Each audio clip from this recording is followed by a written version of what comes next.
Esta é uma versão editada, sem músicas de fundo, do podcast Introvertendo, dedicada a pessoas que têm sensibilidade auditiva ou que querem se concentrar muito mais na palavra do que necessariamente nas distrações externas. Se você quiser ouvir o podcast em sua versão padrão, ouça o episódio nos aplicativos ou na outra versão disponível no nosso canal do YouTube. Um olá para você que escuta o podcast Introvertendo, que a cada 10 episódios, um é sobre música. E hoje, para discutir música, nós trazemos as pessoas que mais se interessam por música, que a gente conhece em torno do podcast, para poder falar sobre Britpop. Meu nome é Thiago Abreu e na guerra das bandas de rock alternativo dos anos 90, considerando principalmente o Oasis e Blur, eu prefiro Radiohead e Manic Street Preachers. Então, eu sou o Luca e, sinceramente, eu prefiro nenhum. Eu sou o Pedro Henrique e, entre todas essas bandas, minha favorita é claramente o Oasis, porque não tem nem discussão sobre qual banda é a maior do Reino Unido depois dos Beatles. Ok, acho que vai ter uma discussão. E se você não acompanha o Introvertendo, o nosso site é introvertendo.com.br. Lá você acha links para todas as nossas redes, Facebook, Twitter, Instagram. Lá também você encontra os nossos links de apoio, caso você queira patrocinar a gente no Padrim ou no PicPay. E lá também você pode encontrar o nosso canal no YouTube. No YouTube nós divulgamos os nossos episódios, além das plataformas digitais, costumeiramente do podcast, e uma versão alternativa para quem tem aí problema de concentração, para quem tem problema de sensibilidade auditiva. Lá você encontra todos os nossos episódios e também vídeos. E se você quiser fazer qualquer crítica, qualquer feedback ou falar sobre os nossos episódios, envie um e-mail para ouvinte@introvertendo.com.br. E se você quiser fazer um contato institucional com a gente, o nosso endereço é contato@introvertendo.com.br. Então, para a gente falar sobre o Britpop, inicialmente a gente precisa fazer um contexto histórico, de certa forma.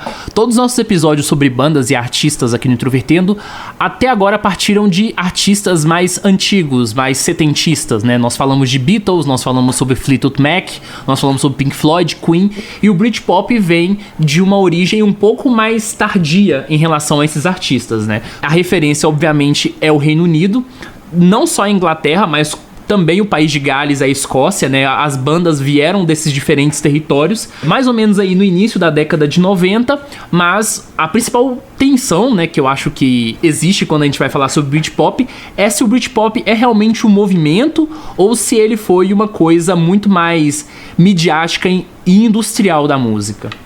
Qual a opinião de vocês? É um movimento ou foi uma coisa mais industrial? Cara, eu não diria nem necessariamente industrial, porque isso dá a entender que é em uma larga escala e tudo mais. Parece muito mais só um movimento comercial mesmo. Uma espécie de... Todo mundo na época viu que ia dar dinheiro, todo mundo na época tentou, não deu tanto dinheiro quanto imaginava, mas deu certo. E talvez mais no comercial no sentido de crescido pela imprensa britânica do que qualquer outra coisa, motivada realmente como uma oposição ao grunge ou algo assim que a gente sempre lê por aí. Eu acho que teve muita influência da imprensa em si, mais do que qualquer outro ódio aos americanos e tal. Eu tenho a impressão de que o Britpop, ele é muito mais algo de comportamento do que necessariamente musical. É claro que existe uma origem musical, no Britpop, ele é designado ali do movimento Manchester, que principalmente era do Stone Roses, que lançou apenas um disco e depois não conseguiu fazer mais nada relevante. Mas tinha muito aquela coisa da volta ao passado. Tem um jornalista brasileiro que, pra mim, é um dos melhores jornalistas quando o assunto é música, que é o Ricardo Alexandre, e ele disse uma vez numa entrevista de que o Britpop foi o primeiro movimento, digamos assim, na história do rock, em que, ao invés de você olhar pra frente, você começou a olhar para o passado. O Britpop foi o início dessa cisão, assim, Se hoje a gente fala da galera que pensa no rock clássico, aquela galera que não consegue ouvir rock que foi lançado depois de 1991, talvez o primeiro movimento que indicou isso, é claro que sobre um outro aspecto, foi o Britpop. E aquela coisa da música dos anos 60, da influência dos Beatles, Aquela coisa do ser britânico, isso foi muito forte, muito marcante em todo o movimento. Inclusive, questão política foi muito importante para isso, Porque se teve ali, em 1990, mais ou menos, o fim da época de Margaret Thatcher, um período que deu uma divisão bem razoável entre as classes do Reino Unido, entre o sul e o norte, o sul que era a classe mais alta e o norte que era a classe mais trabalhadora. Até hoje tem essa diferença, essa disparidade, e é mais ou menos algo que representa a diferença na música Britpop dessa época, né?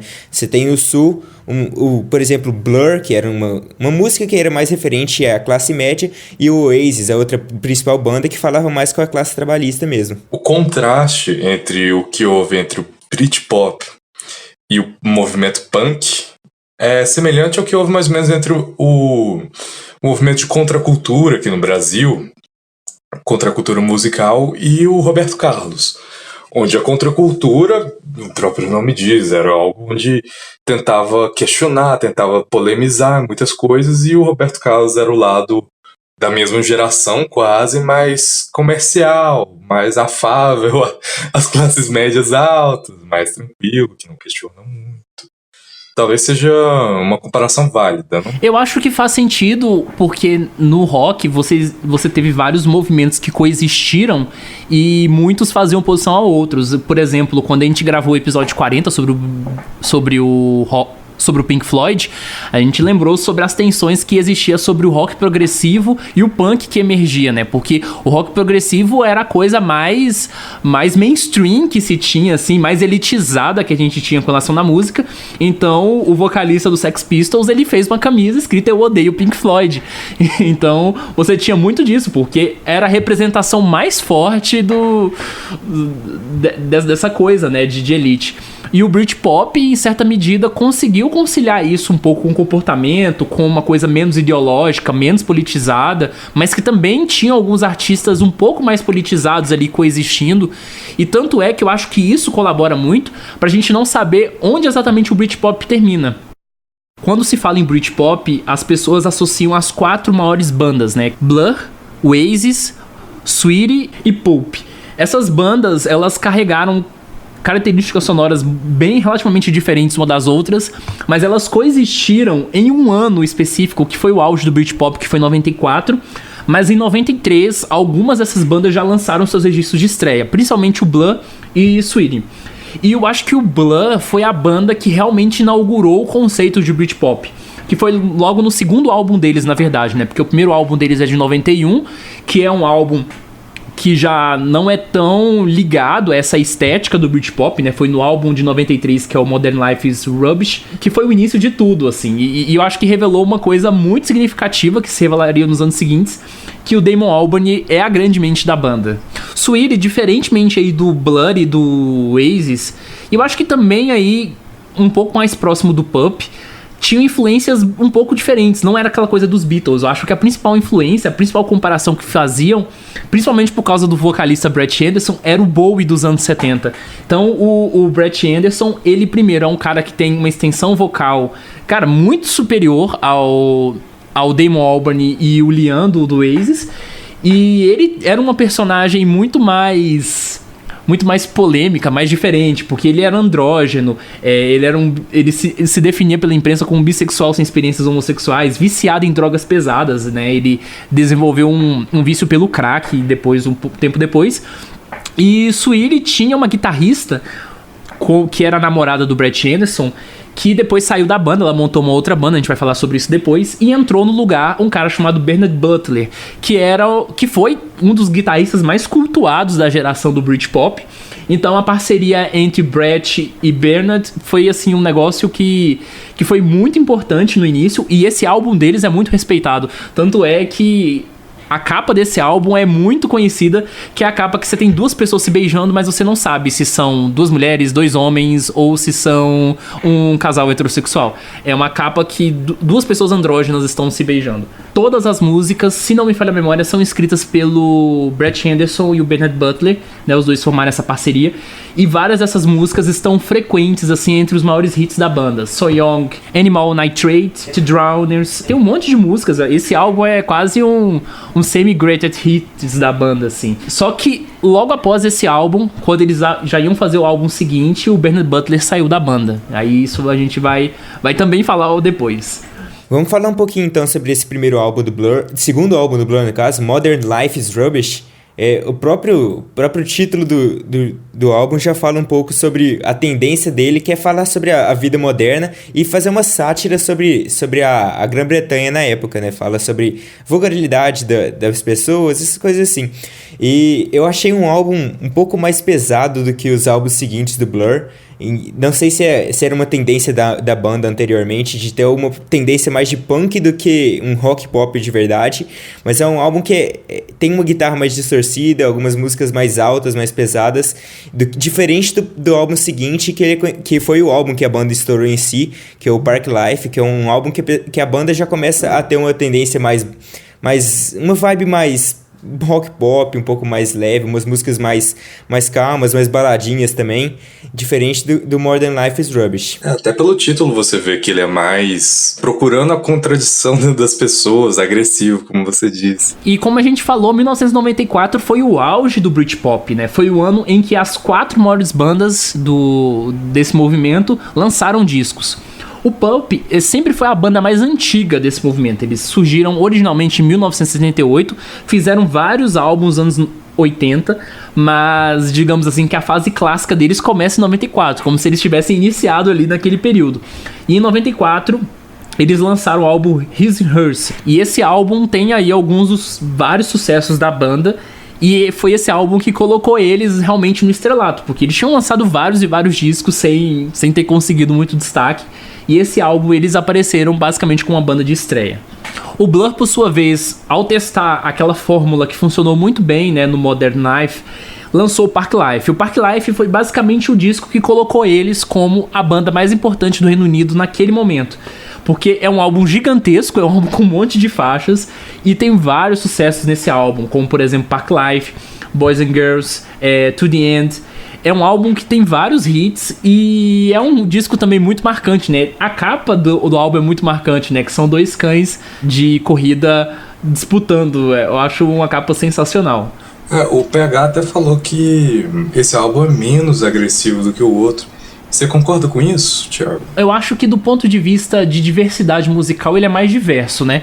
Tem algumas coisas nesse álbum que vão numa corrente mais agressiva, mas realmente, eu acho que como um álbum como um todo, ele é menos agressivo. Ele é um álbum que tem mais baladas, né? E as baladas são muito marcantes nesse álbum. Então, eu acho que realmente faz muito sentido. E o álbum seguinte que eles lançariam mantém um pouco disso, né? Você falou das baladas e aproveitar pra falar que, como eu não sou muito fã dessas músicas mais agressivas, esse foi o meu álbum favorito entre os que eu ouvi do Blur, porque tem música muito boa, tipo Tracy Jacks, Bad Head, que são duas músicas sensacionais, lentas, assim, mais lentas do que o normal, menos agressivas. São as minhas músicas favoritas do Blur, na verdade.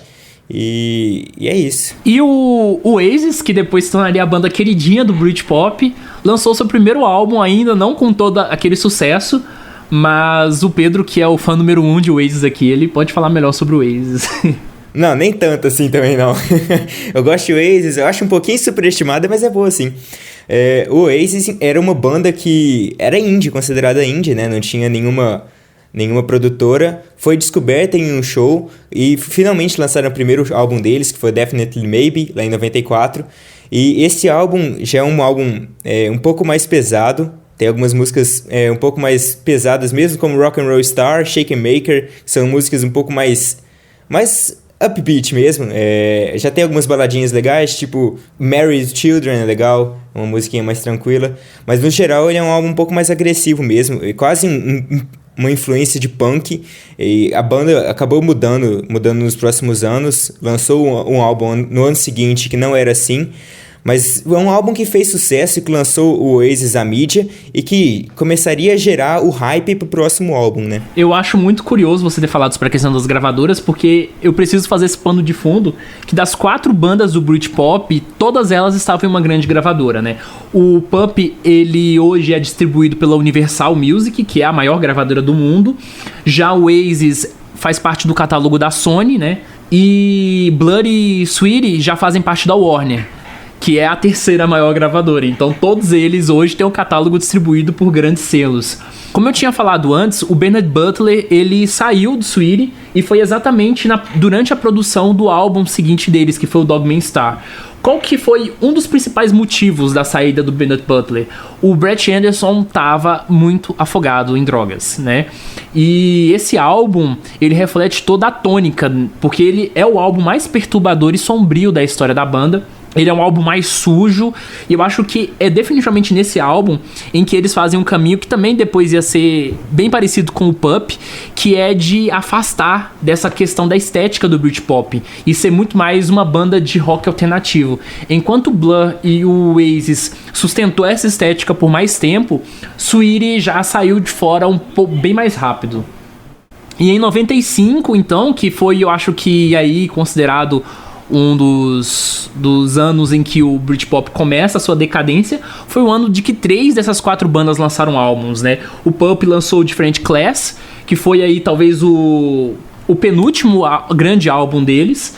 O Blur lança o Great Escape, que é o último disco Britpop deles, que inclusive é o meu álbum favorito da banda.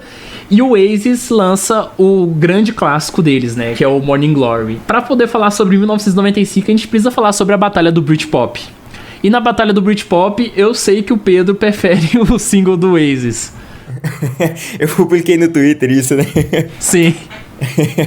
Mas é verdade, a batalha do Britpop foi alimentada pela mídia. A gente até falou mais cedo que o Britpop foi uma tendência alimentada pela mídia, e nos últimos meses tinha tido uma rivalidade crescente do Blur e do Oasis, né? Acrescido pela própria imprensa britânica, mas frases dos integrantes das bandas tornavam essa rivalidade um pouco mais acirrada.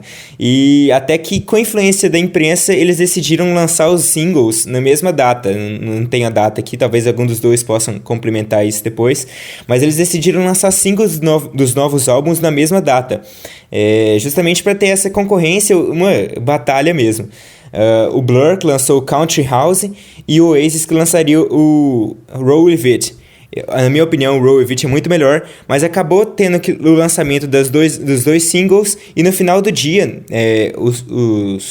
o Blur acabou tendo mais vendas com o Country House, um álbum que acabou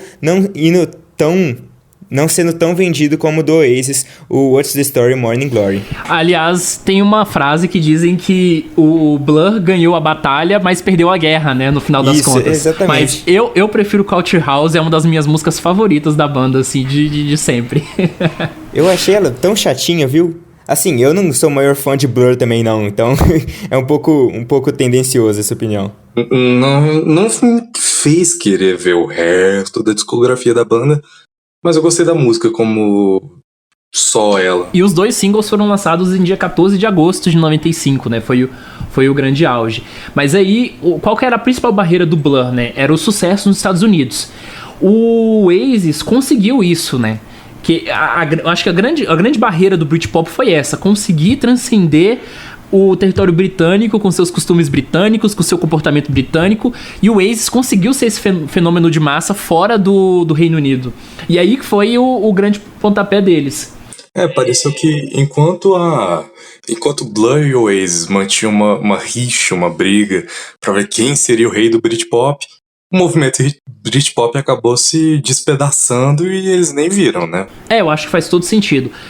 Para falar um pouquinho sobre esse What's the Story, Morning Glory, eu acho que vale a pena voltar um pouquinho no tempo e lembrar de quando o Noel Gallagher deixou a banda pela primeira vez, em 94, depois de lançar o Definitely Maybe.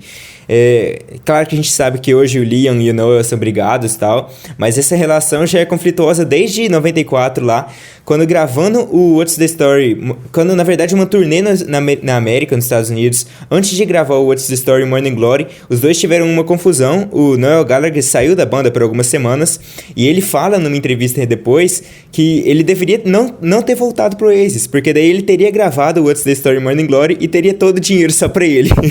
Que é clássico dos Gallagher, isso. Esse egoísmo e manha. Eu não consigo entender por que eles são tão manhosos assim, na moral.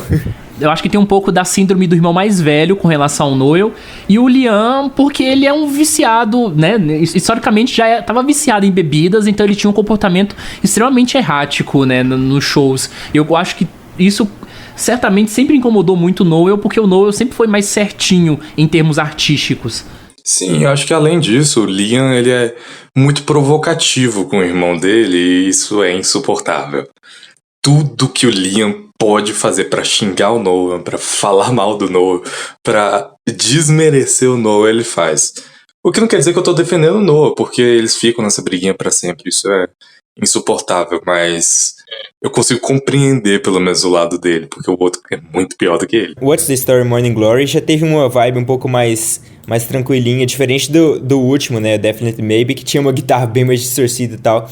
Esse The What's the Story Morning Glory já tem algumas baladas muito boas, tem a famosa Wonderwall que todo mundo conhece. Uma pessoa pode não conhecer Noel e Liam Gallagher, mas com certeza já ouviu o Wonderwall uma vez na vida. Isso aí não tem dúvida não. Nem que seja a versão do Ryan Adams. Eu nunca ouvi essa, sabia? Esse álbum tem também Some Might Say, que ficou em primeiro nas paradas do Reino Unido por, quase um ano inteiro, metade do ano. Cast No Shadow, She's Electric, Morning Glory, que é o nome da música que dá o nome do álbum. É uma música sensacional. Champagne Supernova é um clássico, né? A versão remasterizada também vale muito a pena ouvir, porque tem alguns singles que foram lançados no lado B e não estão inclusos no álbum. Então é um álbum incrivelmente sensacional, um dos meus favoritos. Uma coisa que ficou muito clara sobre o Oasis é que a musicalidade e as letras da banda são Noel, total, né? O Oasis, nos seus primeiros anos, dependeu totalmente dele para existir, porque sem ele não existiria música do Oasis. Mas quem é a cara e a voz da banda é o Liam. E eu acho que isso que é o grande ponto de tensão, porque o Noel, ele é um músico completo. Ele tecnicamente não precisa de ninguém, mas pro Oasis ter se estabelecido, de fato, eu acho que a personalidade do Liam contribuiu com tudo. Principalmente por ele querer ser esse John Lennon dos anos 90, sabe? De ter essa postura dele, que, de certa forma, chama atenção, e, inclusive, ele carrega essa persona até os dias de hoje. Pedro, você acha que eles imitam os Beatles? Todo mundo já falou isso pra mim, e eu sempre falei, cara, não tem nada a ver, mas eu parei pra pensar esses dias porque pode ter muito a ver com as guitarras distorcidas, né? Que dá um efeito diferente na música. Se você parar pra pegar alguma música e tirar a guitarra distorcida, provavelmente ela vai caber em Rubber Soul, em Revolver. Bem provavelmente você vai conseguir encaixar ela ali. Então, assim, é bem possível. Eles fazem diversas referências aos Beatles, né? Tem música que fala Tomorrow Never Knows, Yellow Submarine, na Don't Look Back in Anger, ele fala I'm gonna start a revolution from a bed, fazendo referência ao John Lennon, que fez protesto na cama lá com Yoko. Então, referências tem muitas. Eu não sei se tem intenção de imitar, mas eu acredito que não, é só referenciar mesmo. Inclusive, eles fizeram um cover, né, dos Beatles nessa época, de Beyond the Walls. Eles fizeram um cover também de Got to Get You Into My Life. Tá na versão remasterizada de What's the Story Morning Glory. Agora, sobre o álbum do Blur, né, é engraçado que, embora a banda não tenha conseguido alcançar o mesmo sucesso do Oasis, foi nesse álbum que eles apareceram pela primeira vez nas paradas dos Estados Unidos. Então, de alguma forma, eles ainda conseguiram expandir um pouco da popularidade que eles tinham alcançado com Park Life. O Great Escape é o último álbum Britpop da banda, mas eu já tenho a impressão de que ele começa a adentrar algumas coisas que eles inaugurariam com mais força no álbum seguinte, que é um álbum em que eles já mostram a pretensão deles por adentrar o que a gente chamaria de indie depois. E é um álbum muito diverso. Ele é o meu álbum favorito do Blur, porque foi, de certa forma, o álbum deles que eu mais ouvi, assim, na época que eu comecei a ouvir a banda. Não é que necessariamente seja o melhor. O melhor, eu acho que, indiscutivelmente, é o Park Life, disparado, assim, em comparação a qualquer outro álbum deles. Mas é um álbum que eu gosto bastante. E depois desse álbum, eles fizeram um álbum ao vivo, se não me falha a memória, no Japão. E aí, depois, eles partiram pro álbum seguinte deles, que seria lançado somente em 97. Só que entre 95 e 97...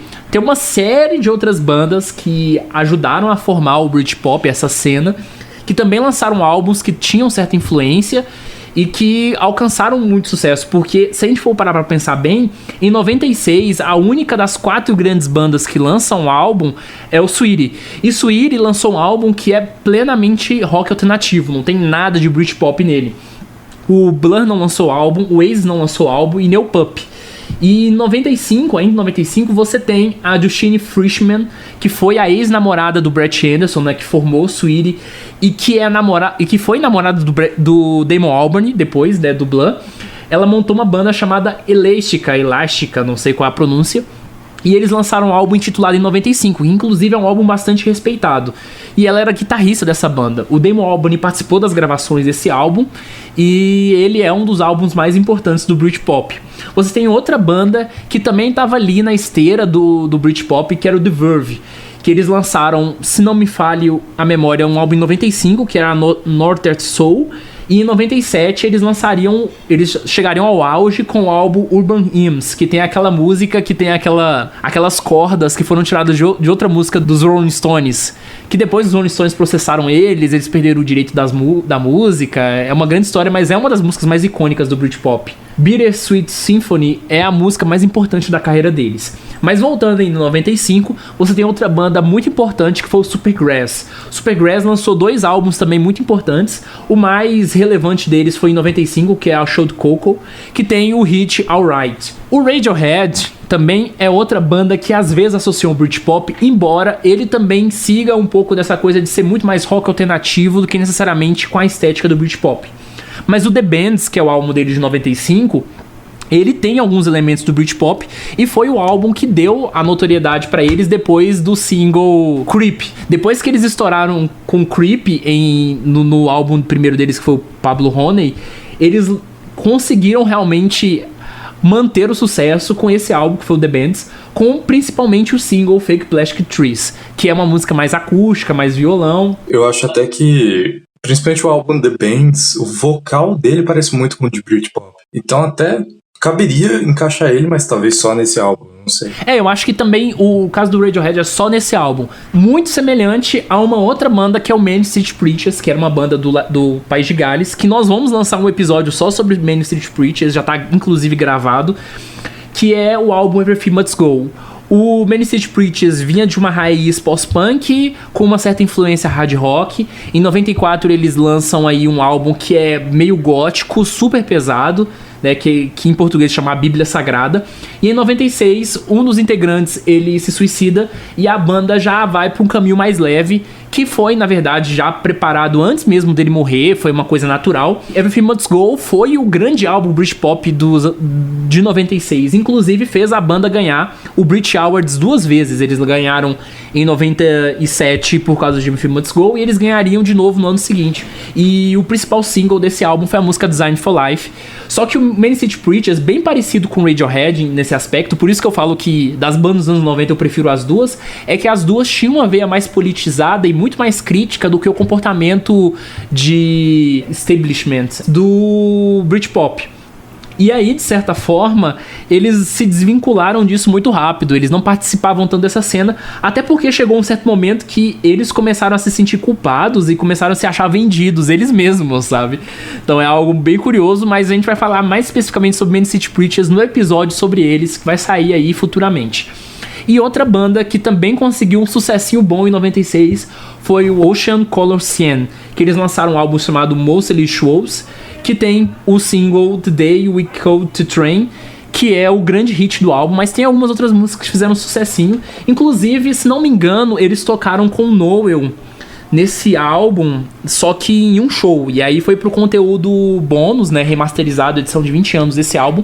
E é engraçado que essas bandas, elas se dialogam, tá? A gente tá falando aqui sobre álbuns específicos, pro episódio não ficar muito longo, mas o Main Street Preachers em 94 tocou junto com o Bernard Butler e tocou uma música da Sweetie. O Elástica, como eu já falei, a Justine era ex-namorada do Brett Anderson e depois namorou o Damon Albarn.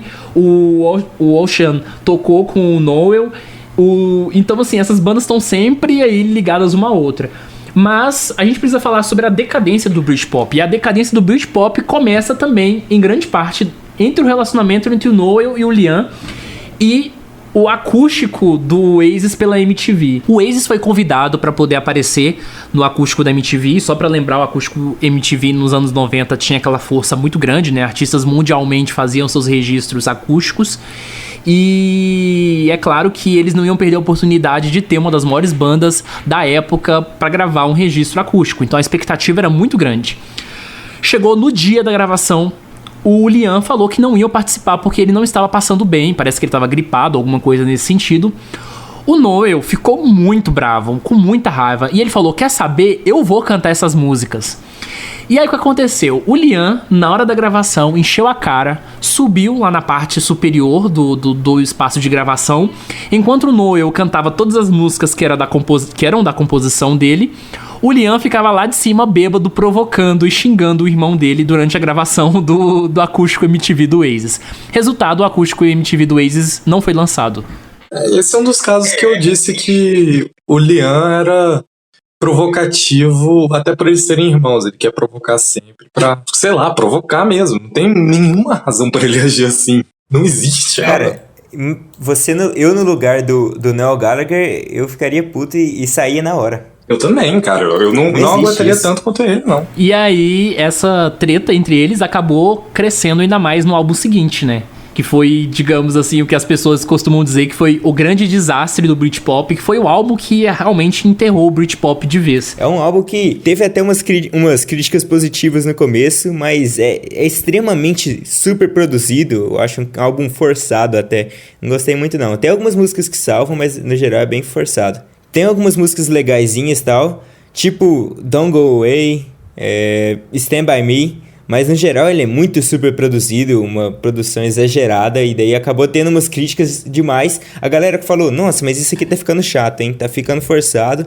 E foi aí que o Britpop começou a decair de vez, né? A galera já tava pensando em outros movimentos, já tava enchendo o saco dessa recepção, essa volta pros anos 60, 70. Eu acho que uma banda que entendeu muito bem isso foi o Blur. Porque o Blur, no álbum deles, auto-intitulado em 97, já deu uma certa mudança no som, né? E foi nesse álbum que eles fizeram um grande hit deles, né? Que é Song 2. Song 2, que é a música que todo mundo conhece do Blur, né? Esse aí não tem como não conhecer também. É a Wonderwall do Blur. E aí, nesse álbum, também, de certa forma, em 97... Como a gente estava falando sobre as outras bandas, o Pup, ele só lança o seu álbum seguinte em 98, que é o This Is Hardcore, que já é um álbum já um pouco mais diferente. E o Sweetie, como eu falei, em 96, já um ano antes desse fim do Britpop, lançou o Comic Up, que foi o primeiro álbum que foi sem a participação do Bernard Butler, porque o Bernard Butler ainda contribuiu com algumas coisas do álbum anterior, né? Ele saiu no meio das gravações. E o guitarrista que substituiu ele, que se não me engano é o Richard, ele assumiu por completo. E o Coming Up, ele é o álbum mais radiofônico da banda, né? Tem vários hits como Trash, Filmstar. Sweetie ficou cada vez mais experimental, né? Em 99 eles lançaram Head Music, que é um disco que tem uma coisa mais eletrônica e diferente, assim. Foi o auge do vício em crack que o Brett Anderson tinha. O Blur flertou ainda mais com indie no álbum 13, em 99, que foi um álbum que já começou a cair um pouco o nível. Tem algumas músicas muito legais nesse álbum, como Tender, mas é um álbum que já deu um pouco da queda, assim, da popularidade deles. Eu acho que eles já não estavam tão interessados com o mainstream, né? Eles já tinham ali quase 10 anos de carreira, estavam no auge. Eles inclusive lançaram uma coletânea de grandes sucessos em 2000, mas você vê que todas essas bandas, elas estavam dando uma demandada geral. E aí, com as bandas do panteão do Britpop realmente perdendo espaço, as bandas que ganharam espaço foram as bandas que assumiam o rótulo do rock alternativo. Então o Radiohead ganhou um culto assim imenso. Em 97 eles lançaram aqui com Pure, né, que é um disco que não tem nada a ver com o Britpop. O Manic Street Preachers em 97 foi a grande banda do Britpop. Eles caminharam rumo ao rock alternativo e foram surgindo outras bandas mais novas que foram reavivando uma estética que o pessoal chama de pós-Britpop. Mas eu nunca consigo entender muito bem o que seria o pós-Britpop, porque ele tá tão colado no Britpop em si que a única definição realmente mais consistente que se tem sobre o pós-Britpop é que o pós-Britpop ele pega a influência do próprio Britpop e junta com o pós-grunge dos Estados Unidos, né? Essa é a única diferença entre eles. Só que as bandas, elas coexistem ali naquela mesma época. É algo muito grudado, muito, muito junto. Cara, e na real, tem muita música diversa também. Por exemplo, Keane e Stereophonics. Stereophonics é uma banda extremamente semelhante com Oasis. E Keane é uma banda totalmente nada a ver. Um estilo totalmente diferente. Coldplay, mesma coisa. Então, não tem muita consistência mesmo, não. E falando sobre essa questão do fim do Britpop, né? 97, 98. A gente precisa falar que a banda mais famosa no Reino Unido em 98... mais uma vez foi o Man City Preachers. Eles lançaram o álbum This Is My Truth, Tell Me Words, que é um disco que, apesar de ser muito radiofônico, é um disco que vendeu 5 milhões de cópias no mundo. Ele é um álbum muito politizado, né? A primeira música fala sobre os refugiados, a segunda música fala sobre matar fascistas, e é uma banda muito politizada, mas é um disco bastante, assim, né, esteticamente mais leve, e eles ganharam 2 prêmios do Brit Awards. E Elástica, né, que lançou o álbum em 95. Não lançou mais nenhum grande álbum depois, porque os membros se afundaram em drogas. O The Verve lançou seu grande álbum em 97 e depois caiu. Sweetie lançou lá o Head Music em 99, mas o Brett Anderson largou o crack e quis fazer algo mais consciente, um álbum mais ensolarado, que foi a New Morning. Depois desse álbum, a banda, digamos assim, recebeu muitas más críticas e eles pararam de vez. A banda só voltou em 2013. Nesse meio termo, ele se juntou com o Bernard Butler. Os dois fizeram as pazes e lançaram uma super banda chamada The Tears, que lançou um álbum em 2005 sensacional. O Oasis continuou lançando vários álbuns, né, com influência Britpop, parou em 2008. E o Noel acabou parando com a banda e tal. O Blur, também com essa coisa do indie. O próprio Damon Albarn queria fazer algo diferente. Ele montou o Gorillaz em 99, 2000. E o Gorillaz influenciou o Blur, porque eles lançaram um álbum em 2013 que foi o Think Tank, que é um disco que tem aquela coisa bem, né, diversa do Gorillaz, mas como o guitarrista do Blur deixou a banda virou um trio, ficou aquela coisa meio estranha, a banda parou e só voltou em 2009 e lançou o Disc Inédito em 2015. O Pup parou em 2002, reuniu em 2013, mas não lançou nenhum álbum relevante. Então dá pra ver que esses artistas, eles ficaram bem ali, o ponto de inflexão deles foi em 98. Como a gente tinha falado antes, começou a surgir uma cena musical, digamos assim, que era concomitante com o desastre do Britpop, que era o pós-Britpop, que é a mistura da sonoridade do Britpop com o pós-grunge. E você tem algumas bandas que fizeram nomes, né, desses lugares, como por exemplo Catatonia, que lançou um álbum muito importante em 98, que foi International Velvet, e também nós tivemos o Stereophonics, que veio da mesma origem, né? Eu acho que, se não me engano, da mesma cidade que o Man City Preachers, lá no país de Gales, que lançou seu primeiro álbum em 99, que tem aquela coisa muito parecida com o Oasis. E você tem, que é a maior banda, né, do pós-Britpop, na verdade, nessa fase inicial, que foi Travis. Travis era uma banda escocesa, e eles atingiram realmente o auge deles, inclusive com o apoio do Oasis, que foi o álbum The Man Who, em 99. E o The Man Who, assim, ele é um disco sensacional. Ele tem várias músicas muito legais. O álbum tem uns 5, 6 singles muito, muito bons. E eles têm uma faixa nesse álbum que mostra o tanto que eles são influenciados pelo Britpop, que eles fazem referências a 3 músicas. E dessas 3 músicas, uma é Wonderwall, do Oasis, e a outra é a Design for Life, do Man City Preachers. E eles fazem referência exatamente a essas músicas, sabe? Em 99, esse álbum deles foi produzido pelo Nigel Godrich, que é o cara que produziu, né, trabalhou com o Radiohead em todos os álbuns desde o The Bands. O Nigel Godrich, na verdade, se tornou o produtor musical mais importante, eu acho, do Reino Unido durante um longo período, porque ele produziu aqui Computer, e aí ele se tornou um produtor muito respeitado, produziu Travis, produziu Beck também, naquela fase dele mais importante ali em 2002, né, 98. E ele produziu Paul McCartney em 2005, lá no Chaos and Creation, que a gente falou lá no episódio 50. Em 2001, o Nigel foi e produziu de novo o Travis, o álbum Invisible Band, que tem um dos maiores sucessos da banda, que é a música Sing. E você tem 2 bandas que surgem aí um pouco depois, e que eu acho que pegam um pouco da estética do Radiohead, porque o Radiohead, mesmo não sendo associado ao Britpop, com o OK Computer, eles mudaram a cultura britânica, assim, musical, acho que de uma forma muito significativa, né? Porque o OK Computer, ele é basicamente a referência dentro do século XX de como seria a música no século XXI. Radiohead é essa banda que quebrou barreiras, embora muita gente odeie, Radiohead é uma banda muito cultuada, muito respeitada, porque eles quebraram muitas barreiras. E duas bandas que surgiram com influência do Radiohead é o Coldplay e o Keane. Isso se a gente não falar do Muse. O Muse não tá nessa coisa do pós-Britpop, mas o Muse tem uma influência assim do Radiohead monstruosa.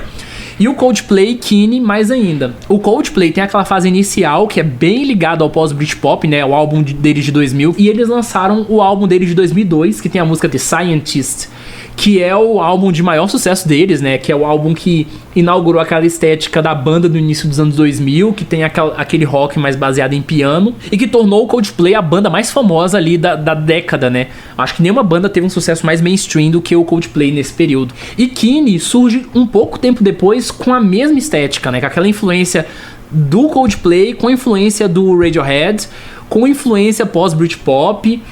Só que o Keane é muito uma banda de piano, mas é de piano também por uma questão de convenção, né? Eles tinham um guitarrista, o guitarrista saiu da banda, eles não tinham substituto e pensaram, bom, a gente tem teclado, então a gente vai fazer uma música de teclado. E acabou que ficou firmado com a estética da banda, uma música de teclado. Então talvez a última grande banda pós-Britpop foi o Keane. E o próprio Keane depois também foi colocando um pouco mais de guitarra no som, né? Principalmente de 2008 pra frente. Então é esse que é o cenário, digamos assim, pós-Britpop. Assim como o Britpop, o pós-Britpop também não tem aquela coisa muito do seu período de fim, né? Mas lá já 2005, 2006, você tem uma banda que estoura bastante, que é o Arctic Monkeys. E o Arctic Monkeys, ele já vem numa estética totalmente diferente, que não tem nada a ver com o Britpop. E aí ele se torna uma grande banda, acho, britânica, né, desse período sucessor. Voltando rapidinho no Keane, o Keane que é uma das melhores bandas que eu conheço. É uma banda que eu acho que não tem nenhum disco ruim, viu? Eles vão lançar um novo, inclusive, agora em dia 20 de setembro. Todo mundo provavelmente já ouviu a Somewhere Only We Know. É uma versão de cover, claro, na propaganda da Vivo, se não me engano. É a música mais famosa deles no momento, aqui, pelo menos aqui no Brasil. É o grande hit deles, a música mais ouvida, inclusive, junto com Everything's Changed, que é do mesmo álbum também. Isso, é uma banda que eu recomendo pra todo mundo que eu conheço, porque tanto a carreira solo do Tom Chaplin, que lançou o álbum no final do ano passado, são duas coisas perfeitas, muito boas pra quem gosta de música mais lenta igual eu, mais melancólica, mais melosinha mesmo. Eu gosto muito de Keane, só que eu comecei a adotar Keane como meu guilty pleasure, porque tem muita gente que acha Keane uma banda horrível, e eu fiquei muito surpreso por isso. Então Keane é meu guilty pleasure. É uma banda que parece que muita gente acha que é ruim, mas eu gosto e acho que seja bom. A discografia deles eu realmente gosto bastante, assim. Eles não tem nenhum álbum que eu ouço e falo assim, esse álbum é um clássico, mas todos os álbuns dele tem bons momentos, tem algumas faixas que não são lá grandes coisas, mas muitas faixas muito boas. Eu gosto de quase todos os álbuns dele. Talvez o Perfect Symmetry, que não é lá tão bom, e aquele EP dele de 2010, que é bem estranho, que é o Night Train, né? Você fala do Perfect Symmetry, e é o que eu tenho mais carinho, porque foi o primeiro que eu conheci. Que, tipo, meu pai me apresentou ele há uns anos atrás. Foi o primeiro que eu conheci, e daí quando eu penso em Keane, eu já lembro em Perfect Symmetry. Não é meu favorito também, mas é o que eu tenho mais carinho. É engraçado porque ele é o álbum Ame ou Odeie, porque ele é o álbum que colocou guitarras, né, no som da banda, e ele não foi bem recebido. Até hoje, as pessoas têm um pouco de trauma desse álbum. O meu álbum favorito é o de 2006, o Under the Iron Sea, porque eu acho que aquele álbum é o álbum mais maduro da carreira deles. E só pra poder fazer uma ideia aqui com relação ao do tanto que o Britpop influenciou a música no mundo, tem dois casos muito curiosos do Britpop no Brasil. O primeiro caso é o Skank. O Skank é uma das melhores, se não a melhor banda de rock do Brasil dos anos 90. Ao lado dos Raimundos, eu acho que não teve nenhuma banda que tem uma discografia tão consistente quanto o Skank. E o Skank já vinha com um certo flerte com a música brasileira ali de 98, 2000, com uma certa influência Britpop.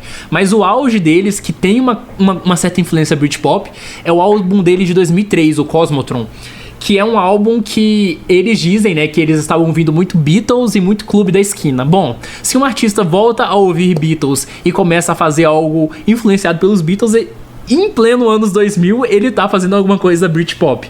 E esse álbum tem várias coisas que tem aquela pegada mais Britpop, tipo Vou Deixar, Pegadas na Lua. Então tem muita música nessa pegada mais radiofônica. É uma banda que mudou muito em poucos anos, né? Porque Calango é um álbum totalmente diferente do Cosmotron. Sim. Eles já foram mudando um pouco ali no Samba Poconé. O Samba Poconé ele já tem um pouco mais a cara do Calango, é o álbum favorito deles. Eu, inclusive, tenho ele aqui em casa.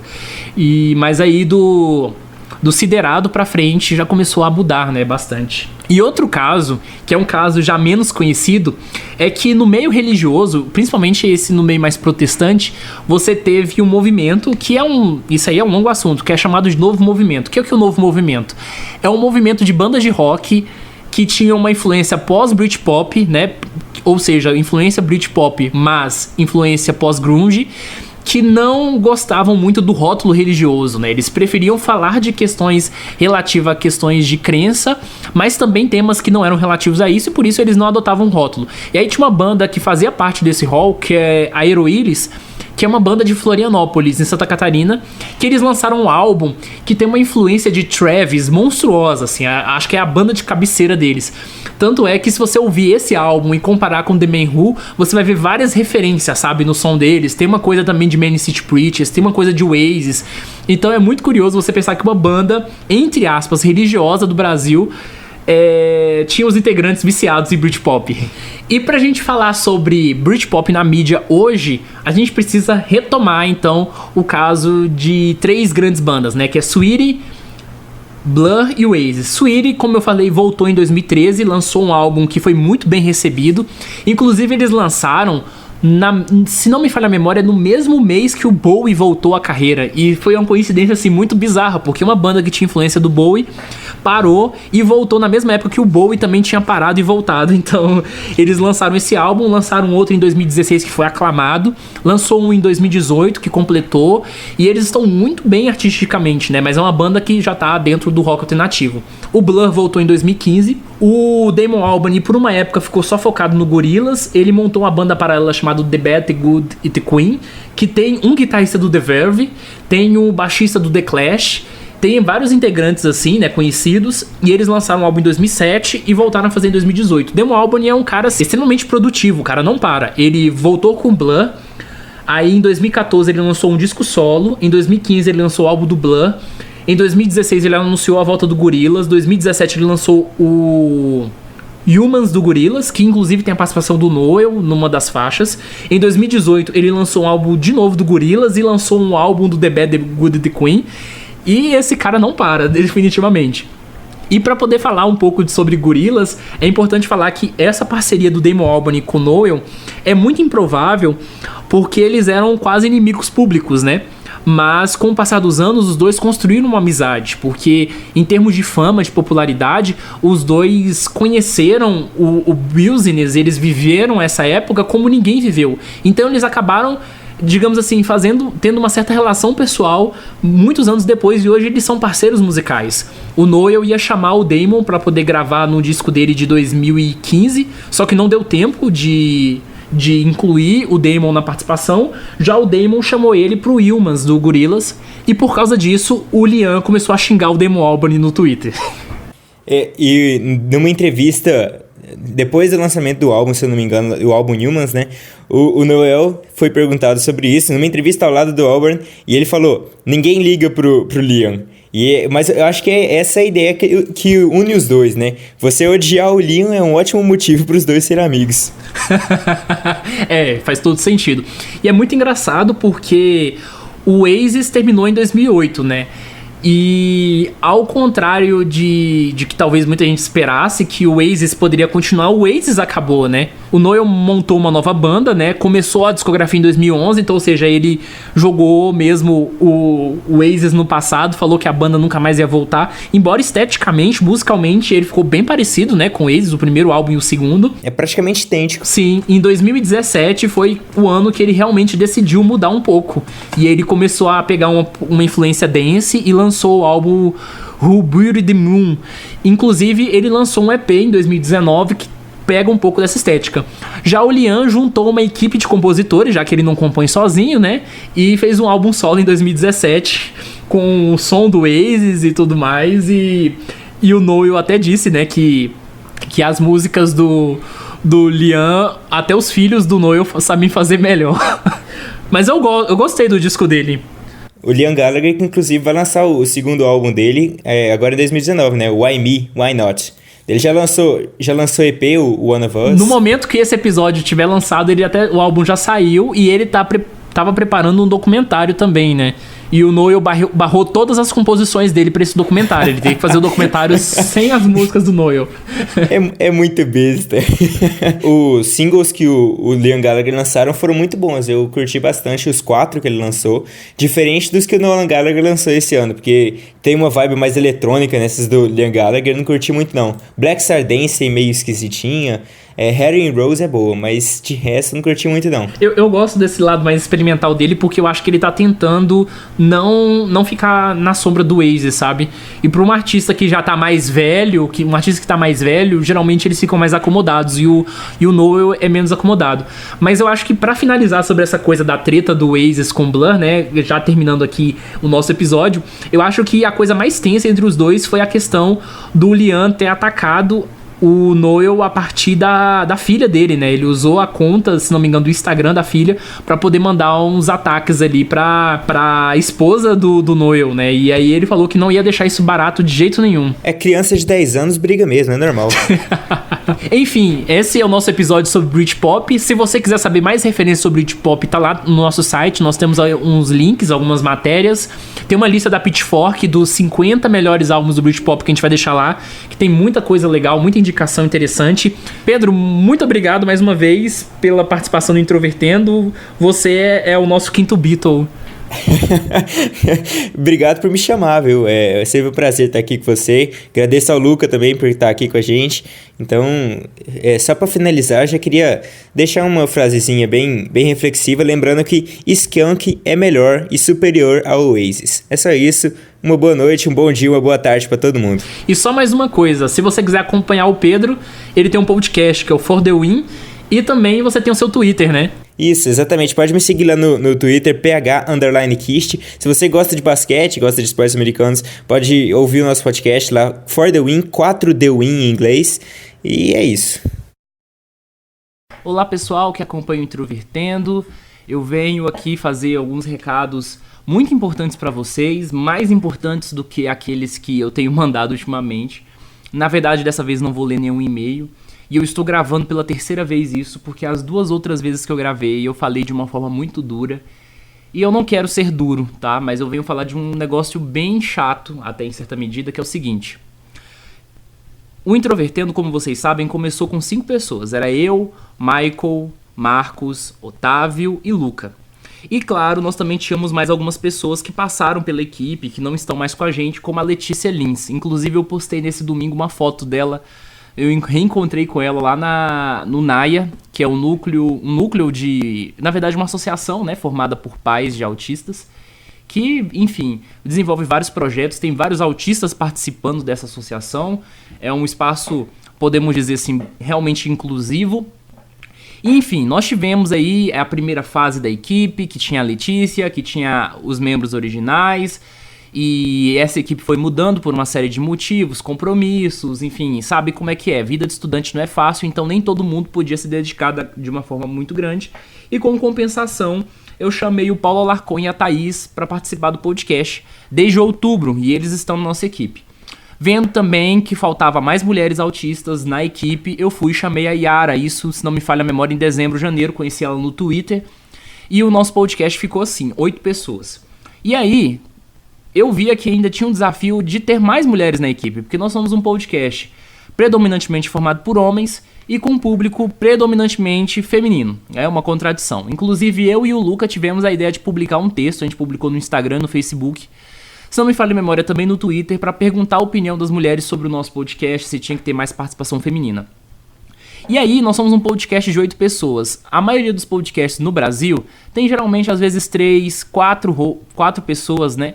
Produzindo conteúdo. Nós somos 8, então nós já somos um número bem considerável. Nós somos praticamente o Titãs, né? O Titãs era uma banda de 8 integrantes e não ganhou mais gente, foi diminuindo. Então é essa a diretriz que a gente vai seguir. Então só quero dizer aqui, nesse áudio que a gente não tem a pretensão de incluir mais ninguém na equipe. A gente sabe da importância de se ter mais mulheres no podcast e a gente vai usar outras técnicas para isso, mas a gente não pode incluir mais gente na equipe porque isso é um esforço muito grande para incluir pessoas, é um esforço muito grande para avaliar se essa pessoa vai combinar com a gente, que essa pessoa ela pensa, né, da mesma forma que nós, porque nós temos uma visão sobre a comunidade do autismo, que o nosso lema, de uma forma geral, é por uma comunidade responsável. A gente tem muito cuidado com aquilo que a gente fala, a gente pode falar besteira uma hora ou outra, nós podemos colaborar com as discussões sobre autismo, mas nós temos uma responsabilidade em tudo que a gente fala. Então não dá pra gente colocar qualquer pessoa pra falar, tá? E aí, qual foi a solução que a gente encontrou e que a gente ia implementar? Vocês devem ter percebido que, pelo menos aí de uns 15 episódios pra cá, a gente tem gravado com muitos convidados. Convidados que sejam pessoas próximas nossas ou pessoas da comunidade, né? A gente fez, por exemplo, um episódio com o Victor Mendonça, que é produtor de conteúdo. A gente já fez vários episódios com o William Timura. Nós temos aí outras pessoas que produzem conteúdo na comunidade que estão no radar. A gente não fez convites ainda formais, mas são pessoas que a gente acompanha. A gente quer entrevistar todo mundo, a gente quer entrar em contato com as pessoas. E ao mesmo tempo, nós recebemos com muita frequência a gente falando assim: eu sou autista e quero participar do podcast. E para atender essa demanda, o que eu tinha decidido, né, junto com o pessoal? Nós íamos fazer os episódios normais do nosso podcast, como vocês já conhecem, com a gente discutindo temas autisticamente. E cada episódio traria a participação de um ouvinte que fosse autista. E nós começamos isso conversando com 6 pessoas. 6 pessoas que tinham se oferecido para gravar conteúdo. Só que no meio desse processo, nenhum desses contatos foi pra frente, por uma série de motivos. Um deles foi o fato das pessoas não responderem mais nossas mensagens. O segundo foi da gente conversar com as pessoas, marcar a data de gravação e no dia da gravação a pessoa não apareceu ou não dá uma resposta consistente do porquê que não vai participar. Então essas 6 experiências foram muito desgastantes pra nós, foram muito chatas. E aí a gente decidiu que, como regra geral, isso deixando bastante claro para o nosso público, porque transparência é importante, nós não vamos incluir gente nova como membros fixos, em primeiro lugar. E segundo, toda a participação do nosso episódio vai ser escolhida a dedo por nós. Então, se você ouve o nosso podcast e quer participar do Introvertendo, você torça para que um dia a gente te convide, tá? Porque é muito chato, sabe? A gente recebeu uma mensagem de alguém falando que quer participar, a gente abre o espaço porque a gente entende que o Introvertendo é um projeto legal de ser democrático, né, digamos assim, que as pessoas tenham espaço, porque a gente sabe que dentro da comunidade do autismo há muita tensão, há muita coisa desagradável, mas, ao mesmo tempo, as pessoas precisam entender, e isso aqui deixando bem claro, que nós somos um projeto com um estilo, com uma forma de produzir, e que a gente não dá conta de tudo, certo? Então, o que a gente vai fazer é o seguinte: a gente vai manter a nossa política de trazer mais gente da comunidade, de principalmente mulheres, né? Porque isso é importante e a gente está pensando em formas de estruturar isso, mas nós não vamos chamar ouvintes nossos para os nossos episódios. Não aqueles que a gente não conheça, enfim. Acho que vocês conseguiram entender. A gente não vai chamar gente que a gente não conhece, a gente só vai chamar para o nosso podcast gente que a gente conhecer pelo menos o mínimo, ou que tenha algum gancho com a comunidade e que faça sentido fazer, por exemplo, um episódio de entrevista. Esclarecido isso, tem outra coisa. De muitos tempos pra cá, sempre aparece alguém perguntando pra gente se a gente tem um grupo no WhatsApp, no Facebook, algum grupo representativo do nosso podcast. E aí eu preciso falar uma coisa, gente. A comunidade do autismo, desde que eu fui diagnosticado, eu frequentei muitos grupos de Facebook, de WhatsApp, etc. E eu sempre verifiquei um comportamento em comum neles, que é o seguinte: todo grupo precisa de uma administração eficiente. Todo grupo que tem um administrador ou uma administradora ausente é um grupo comandado por gente irresponsável. E eu não me considero uma pessoa que tenha um nível de responsabilidade e de tempo, porque lembrando que a nossa equipe do podcast, de uma forma geral, são pessoas que trabalham, a gente trabalha 8 horas por dia, então a gente tem um monte de coisas na nossa vida fora o podcast para fazer. Então a gente não tem a pretensão de criar um grupo do Facebook, nem nenhum grupo do WhatsApp. Se você quer conversar com outros autistas, a gente sugere você procurar a Liga dos Autistas, que são parceiros nossos e tem um grupo nesse sentido. Mas nós do Introvertendo não vamos criar. Só pra deixar isso bem claro, que a gente não tá fazendo isso por exclusivismo ou porque a gente quer ficar distante da comunidade, muito pelo contrário, a gente participa ativamente da comunidade, mas eu preciso trazer um exemplo do que eu tô falando. Este ano, teve uma treta muito grande dentro da comunidade do autismo que foi relacionada a um grupo criado pelo apresentador da Record, Marcos Mion. A gente já falou do Marcos Mion lá no episódio 63, que é o episódio chamado O Autismo no Censo. E o Marcos Mion fez uma coisa da qual eu particularmente discordo radicalmente. Esse, na verdade, é o grande ponto pelo qual eu, no momento, não simpatizo tanto com a figura do Marcos Mion. Espero que algum dia eu mude de opinião, enfim. Mas basicamente é o seguinte, o Marcos Mion criou um grupo no Facebook, que hoje se chama Comunidade Pro Autismo, e ele criou esse grupo e não administra o próprio grupo. Ele passou o grupo, a administração para outras pessoas, essas pessoas não dão conta das demandas que tem lá, aparentemente, e esse grupo é basicamente um ringue de boxe. É um grupo onde você geralmente vê pais brigando entre si, ou pais falando coisas bem desesperançosas e não tendo nenhum tipo de apoio significativo. É um grupo que você vê autista brigando com pai brigando com autista, é um ofendendo o outro. É basicamente uma das coisas mais horríveis que eu já vi na comunidade do autismo. Se você quer ver o pior dos pais de autistas e o pior dos autistas, você vai frequentar a comunidade pro autismo. Eu não tenho estômago pra isso. Eu entrei no grupo nos primeiros dias, não aguentei sair. Então eu penso o seguinte, frequentemente também, nos outros grupos, né, que eu frequento, eu vejo muitos autistas falando de questões extremamente vulneráveis, casos de estupro, ou denunciando coisas muito chatas que passou. Como é que eu, que já tenho um podcast, que nós que já temos, né, uma responsabilidade muito grande dentro da comunidade, como é que a gente vai criar um grupo e não ter realmente uma administração eficiente? Então a gente não vai fazer isso. A comunidade do autismo é grande, tem muita gente, muitos pontos de vista. Então, certamente tem gente com mais propriedade para administrar um grupo do que nós. Então a gente não vai criar grupo, tá? Só quero deixar isso claro, não é exclusivismo. A gente apoia outras iniciativas, incluindo a própria Liga dos Autistas, que tá aí realmente especializada em fazer isso. E aí eu quero dizer o seguinte, apesar da gente não incluir ninguém como membros fixos, né, como eu disse, a gente é basicamente o Titãs, se alguém sair do Introvertendo hoje, a gente não vai colocar ninguém no lugar, a gente vai manter a nossa formação até a gente decidir que o podcast vai acabar, e ao mesmo tempo também de nós escolhermos, então, os nossos possíveis convidados dos próximos episódios a dedo, também quero dizer que se você gosta do nosso podcast, continue mandando mensagens, continue mandando seu feedback, não é por isso que a gente vai ignorar o nosso público. Nós respondemos todas as mensagens de todo mundo. Se você é nosso ouvinte, mandou uma mensagem pra gente pelo Instagram, pelo Facebook, pelo Twitter ou pelo e-mail, né, que é o nosso principal canal, e a gente não respondeu, manda mensagem de novo pra nós, reforça, porque a gente responde tudo, pode ter caído na caixa de spam, pode ter acontecido alguma coisa. Por que eu tô falando isso? Antes de produzir podcast, eu já fui ouvinte de podcast, na verdade eu ainda sou, e às vezes eu escrevia e-mails falando sobre episódios, né, comentando com toda aquela forma autística que muita gente também manda, e aí às vezes os podcasters, as pessoas que produziam conteúdo ignoravam meu e-mail, nem sequer respondiam, sabe, pelo próprio e-mail, e isso é muito chato, é muito desgastante. Eu sei o quanto isso é doído. Então, assim, eu tenho uma preocupação, pelo menos eu e a Thaís Mosken, que também administra a nossa caixa de e-mails, de sempre estar de olho nisso. Então, se por algum motivo a gente falhar, não foi intenção nossa. Então, reforça com a gente que a gente sempre vai responder. A gente sabe que também há um risco do fato da gente estar fechando, digamos assim, entre aspas, as portas, de ter gente legal dentro da comunidade que poderia falar, que poderia agregar e que não vai poder por causa do erro de 6 pessoas, né, por exemplo. Mas eu espero que isso seja algo transitório, tá? Eu espero que daqui a algum tempo eu consiga pensar em alguma forma de aproximar os nossos ouvintes, que os nossos ouvintes consigam participar, não sei lá, um podcast paralelo, quem sabe, né? Imagina criar um podcast só para os fãs do Introvertendo que quiserem produzir de forma independente, não sei. Eu realmente quero ter uma solução. Se você tiver uma sugestão, sabe, de alguma forma que a gente possa resolver esse impasse, sem que a gente tenha que ficar se desgastando para ficar lidando com pessoas que não vão cumprir seus compromissos, eu gostaria de ter dicas. Então, por favor, tá? Envie uma mensagem pra gente, dê uma sugestão. A última coisa que eu quero aqui é ser exclusivista ou ser grosseiro. Eu acho que a nossa comunidade, na verdade, tem que se unir.